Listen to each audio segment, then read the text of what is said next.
How's everybody doing today? My name is Tara, this is Sheldon, and it's day 30 of Horrorween. And we're going to talk about Run, Sweetheart, Run, which is a new thriller movie. Really, it's more of a horror thriller that just came out on Amazon Prime. It's a Blumhouse movie. It is. So the point of the movie, I spoiled the last movie, I'm not going to spoil this one. No, okay? I think you should watch this one because the fun of this one is for it not to be spoiled. Exactly. So I'll give you the gist. We have Cherie, who I can't remember the actress's name, who is a lawyer's assistant who is sick to death of men treating her like dirt, like an object, basically. Calling her darling, calling her sweetheart, and all this stuff. You know the type. She works with rich lawyer people. Rich men who talk down to her because she's a poor woman who's an assistant. But she's super duper smart. She is. And she's super duper capable. It's just she's always being put down by higher up men. She double books her boss, which was not her fault. He had an interview, like a, what's it? Not an interview. A meeting. There we go. A dinner meeting with one of his clients at the same time as his anniversary dinner.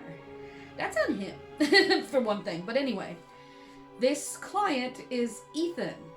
Ethan is our villain for the story.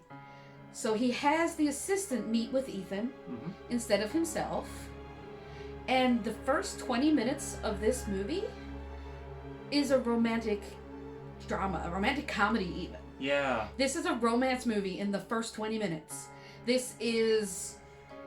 They go out to dinner, they like each other a lot. He likes that she's so snappy and smart, and she's beautiful.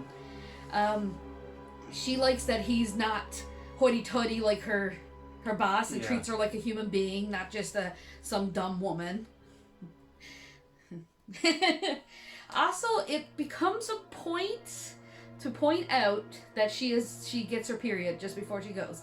This is important. I'm not going to mention why. No. But it turns into a date, and now none of this is a surprise because this is all in the trailer. I'm not going to say anything that's not in the trailer. It turns out that he is not a good guy. They go back to his house. She tries to leave. She's like, oh, I have to go home. My daughter, like, babysitter. He's like, one drink. One drink. Come in for one drink. And then you can go home and whatever. And like, oh, she kisses him and everything. It's all romantic. They go back into the house. And this is our first fourth wall break. A lot of people I've seen, after I watch these movies, I look up reviews on them to see what other people are thinking. A lot of people don't like the fourth wall breaks in this. I do. I love a good fourth wall break. And he stops the camera. This is in the trailer. He stops the camera. And it's like, no, you're not coming in. And that's like, oh, they don't want to show us the sexy, like, what's going on here? I figured, like, he's going to go, like molest or rape her or something. Something's going to happen. The next thing, we stay on the door. The next thing, we hear her scream, and she comes running out. Her dress is all tore up. Her face is all, like, messed up. And she takes off. The whole point of this is that he's a serial killer that kidnaps women, lets them go, and hunts them. It's also indicated this is not a spoiler, it's indicated in the trailer that he's not human. I'm not going to get into what he is. The movie technically doesn't really explain what he is. But this, to me, feels like if you took 50 Shades of Grey, because that's the dynamic you get, but you treated Christian Grey as the villain, which in my eyes, he is the villain. I hate 50 Shades of Grey because Christian Grey is an asshole. I hate that man. He thinks he's a good guy, but he thinks he's a good guy, but this is... I can see a lot of particularly men not liking this movie, or, like, you know... It is a little heavy-handed on its theme of fight the patriarchy. Like, but it doesn't go the degree of, say, Men, where all men are evil. Because there's some good guys in this movie. There are, yes. There are some good guys in this movie. And it doesn't go the way of that stupid Black Christmas remake of a remake that was like... I haven't seen that. And thank God I haven't seen it. Where it's like, okay, yeah, we get it. It's like way too Me Too. But I like the way they tackle it here. Literally, it's very literal that this guy Ethan is the embodiment of the patriarchy. Yeah. Literally. Like, he is the embodiment of the patriarchy.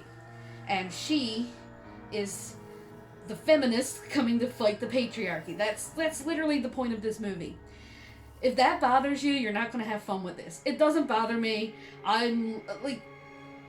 To me, in Black Christmas, I was rooting for the girls, but they also annoyed me. In this, I am rooting for this girl. It's like, get him. Get him, bitch. I was saying why. Get him. I was like, no. You mean like this? Get him. Just...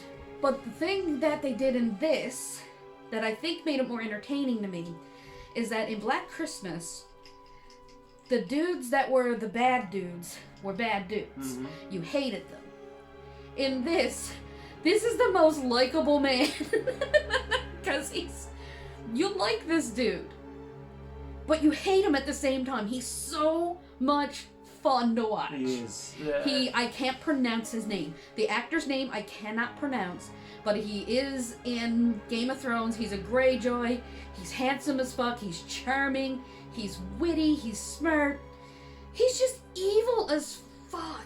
And he don't show it until, like... Yeah, and even, like, when he's just charming. Yeah. Like, in the creepiest way, he's charming. He's always making little jokes and little quips and stuff like that. But, yeah, there's a few things I didn't like. We were just discussing this. It goes a little over the level of just her fighting him. It goes a little further, and I'm not gonna mention where it goes, but it goes places, okay? It goes places. And every level we take off, we keep stripping off levels of evil to this man. And every time it steps up how evil he is, and what he is, we have a fourth wall break where it just comes up, run. Like, you find out that he's the bad guy, run. You find out he's not human, run. Like, that's the part that made us. And I used to crack up every time. I was like, run, bitch, run. Yeah. Now, I enjoyed it for what it is. It's not, like, this is not going to win no awards or not. No. And if you don't like feminist movies, you ain't going to like this.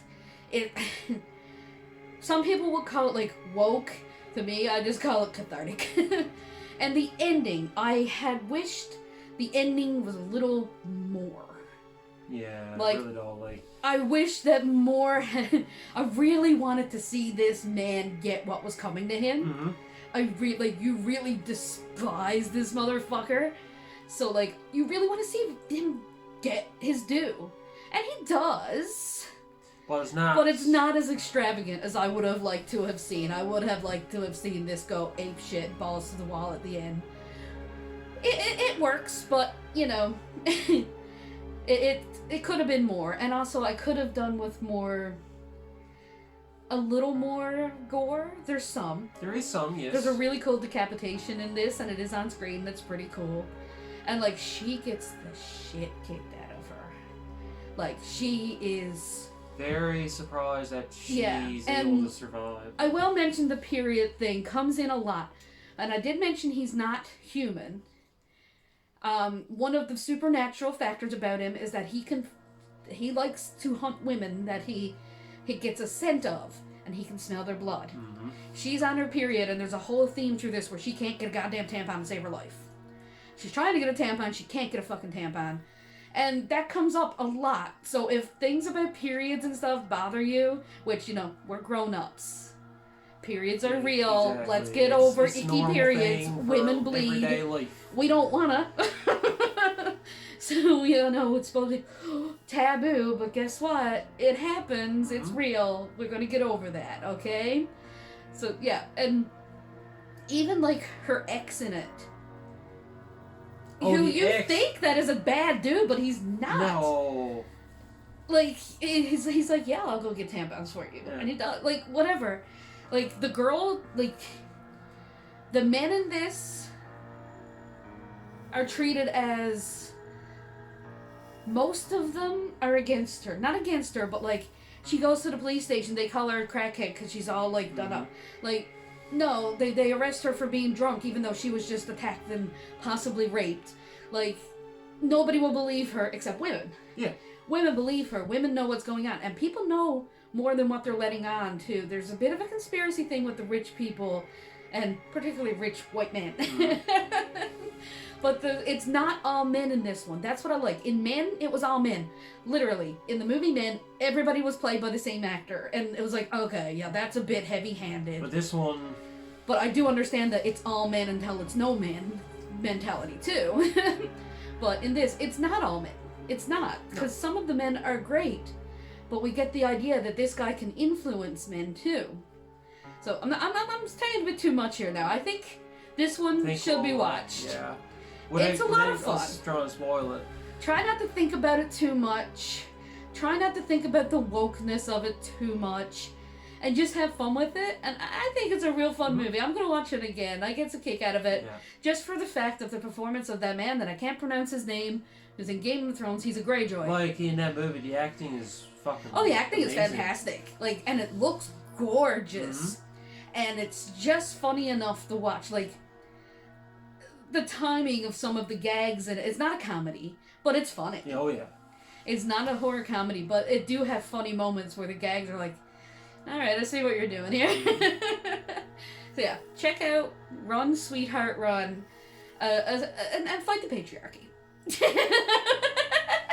And we will see you tomorrow for... I'm so excited for this one. Oh, this one, me too. Because we didn't know what movie we were going to do for Halloween Day until my dumbass realized that the movie that I've been looking forward to for like over a month now, that I'm waiting for to come out on video, is on Disney Plus. And I didn't know. How I didn't know this, I just happened yesterday to turn on Disney Plus and Barbarian was on there. And I'm like, when? How? What? And what? As soon as I come up, you were telling me, I was like, oh, I know what movie we're doing. I hadn't even watched the trailer. So, Barbarian is tomorrow, and we will talk about that tomorrow. I'm very excited to talk about Barbarian, even though I'm going to try not to spoil it, and that's going to be hard. That's going to be really hard. So we will see you tomorrow for that one. Bye. Bye.